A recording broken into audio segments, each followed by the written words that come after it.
Saudara, Sumatera Utara menjadi salah satu wilayah yang dilanda banjir dan longsor November lalu. Sejumlah upaya pemberian bantuan pun dilakukan pada para korban.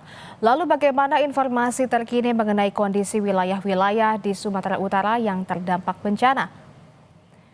Kita akan bergabung dengan jurnalis Kompas TV Emir Syah Purba dan juru kamera Dedi Ginting yang akan berbincang langsung dengan Kapolda Sumatera Utara Irjen Wisnu Hermawan Februanto. Emir.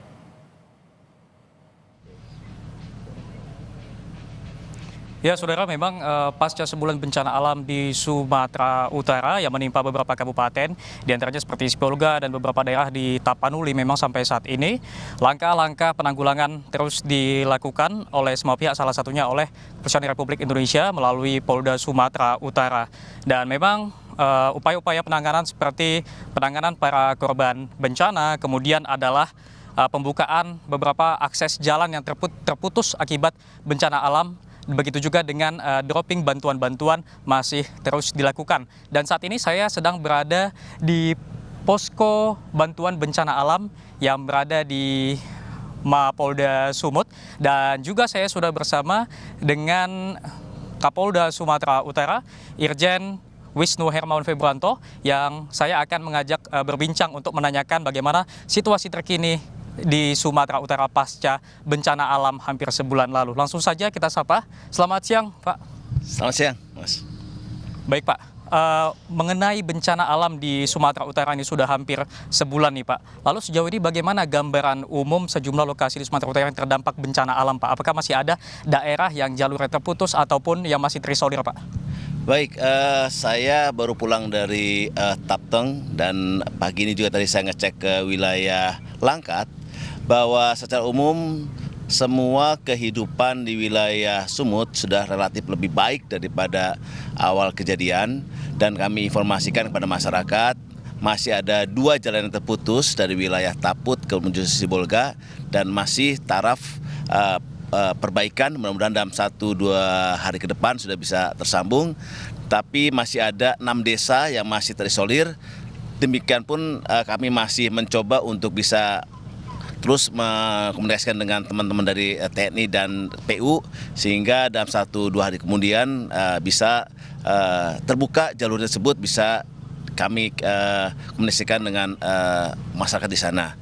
Untuk semua daerah yang terdampak, semuanya sudah kita bisa komunikasikan, semua bantuan sudah kita berikan, jalur komunikasi sudah kita berikan, Starlink kita sudah masuk semua ke semua wilayah yang ada, jalur-jalur listrikan pun sudah aktif semuanya, tinggal sekarang taraf untuk pasca bencana.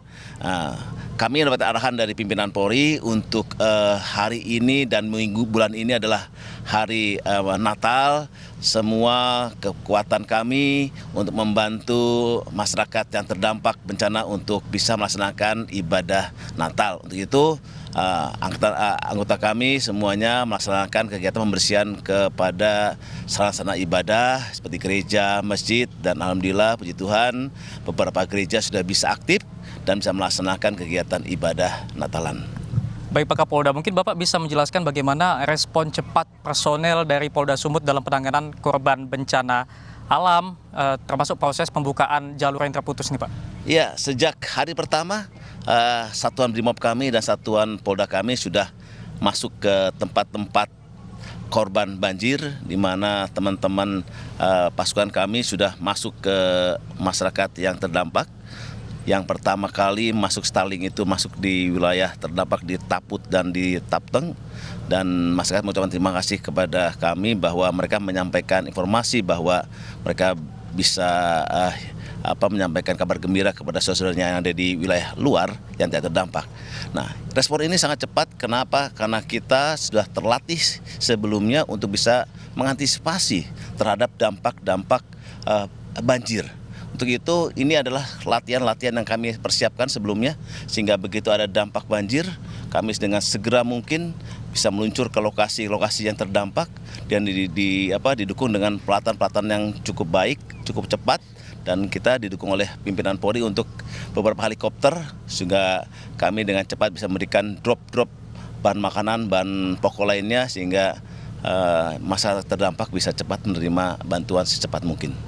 Baik Pak, tentunya dalam menghadapi bencana alam ini ada tantangan besar yang dihadapi. Mungkin Bapak bisa menceritakan seperti apa tantangannya Pak? Iya, memang tantangan besar adalah masalah alam ya. Jadi pada saat kami datang ke sana, alam memang kami juga tidak bisa cepat datang ke lokasi karena alam di sana kami semua lokasi sudah saya datangi, Padi Tapu, di Tapteng, Tapsel, apalagi wilayah Groga itu habis semuanya. Saya melihat di sana luar biasa dampaknya dan memang alam menghancurkan satu desa itu, tetapi tidak ada alasan buat kami, aparat TNI, Polri, Pemda, semua hadir di situ.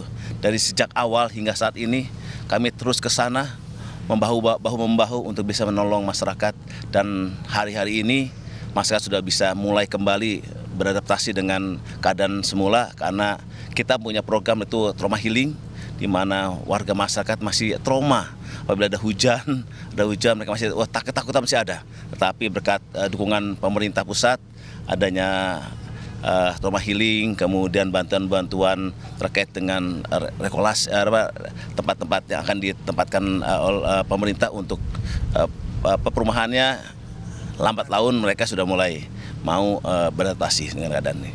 Baik Pak, Bapak tadi ada cerita tentang trauma healing, tentu terkait dengan kesehatan. Lalu bagaimana personil kepolisian ini dapat memastikan kesehatan korban banjir, terutama bagi warga yang rawan ya, seperti anak-anak dan juga orang tua nih Pak? Iya. Tentunya khusus masalah kesehatan, Polda Sumut bersama dengan tim Dokes dari pusat memberikan dokter-dokter terbaik untuk hadir di Polda Sumut, Polda Aceh, dan Polda Sumbar, memberikan dukungan bantuan dokter-dokter yang luar biasa, ahli di bidangnya, baik dokter-dokter anak, dokter yang ahli dan spesialis, bahkan yang terpenting adalah tim DVI. Karena perlu diketahui ada beberapa jenazah yang terkubur akibat longsor, susah untuk diidentifikasi. Itulah kita dibantu oleh tim dari Mabes Polri, tim DVI yang mencocokkan jenazah itu jenazah siapa. Ini akan butuh salah satu kemampuan dan keahlian khusus dari kepolisian untuk mengecek dan mengidentifikasi apakah dan siapakah data dari jenazah tersebut. Alhamdulillah, hampir semua jenazah yang ditemukan oleh Polri maupun dari teman-teman TNI dan dari BNPB itu bisa diidentifikasi oleh kami.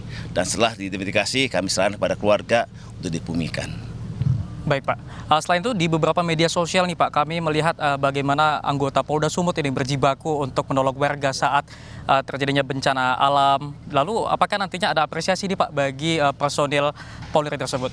Iya, pada dasarnya kami kepolisian ini adalah milik masyarakat. Polisi adalah jiwa ragaku untuk masyarakat. Jadi sebetulnya tanpa diperintah, tanpa diberikan apresiasi, kami tetap bekerja untuk masyarakat. Namun demikian, arahan pimpinan kita akan mencatat, melihat kepada beberapa personil Polri yang tentunya melaksanakan tindakan di luar tugasnya luar biasa. Kami akan mencatat prestasi mereka, nanti akan sampaikan laporan pada pimpinan Polri. Namun kami aparat kepolisian itu tidak ada mundur atau tidak ada pamrih untuk membela, membantu, melayani masyarakat. Kami berusaha sebaik mungkin, masih meninggalkan keluarga kami, meninggalkan sanak saudara kami. Ada juga keluarga-keluarga kami yang terkena banjir di sini, tapi karena tugas tanggung jawab kami tetap sampai saat ini tetap ada di lokasi lapangan. Momen Natal dan Tahun Baru nih Pak ya? Betul, dan keluarga dan anggota kami masih tetap di lokasi sampai saat ini. Tidak ada yang meninggalkan tempat banjir. Setelah ini pun kami akan berangkat lagi ke Tapteng untuk bersama-sama mereka, karena sejak hari pertama saya dan para pejabat utama kami berdinas di wilayah terdampak sampai hari ini, dan besok pun kami akan berangkat lagi ke wilayah terdampak. Baik, terima kasih banyak Bapak atas waktunya, semangat selalu Pak. Ya saudara, memang itu tadi wawancara saya bersama dengan Kapolda Sumatera Utara Irjen Pol Wisnu Hermawan Februanto, yang memang dikatakan sampai dengan saat ini personil kepolisian masih berada di lokasi-lokasi bencana untuk memastikan pelayanan kepada masyarakat dan juga penanggulangan terus berjalan hingga nantinya masyarakat dapat bersama-sama melewati fase-fase bencana alam ini. Purba dan juru kamera Dedi Ginting melaporkan langsung dari Sumatera Utara.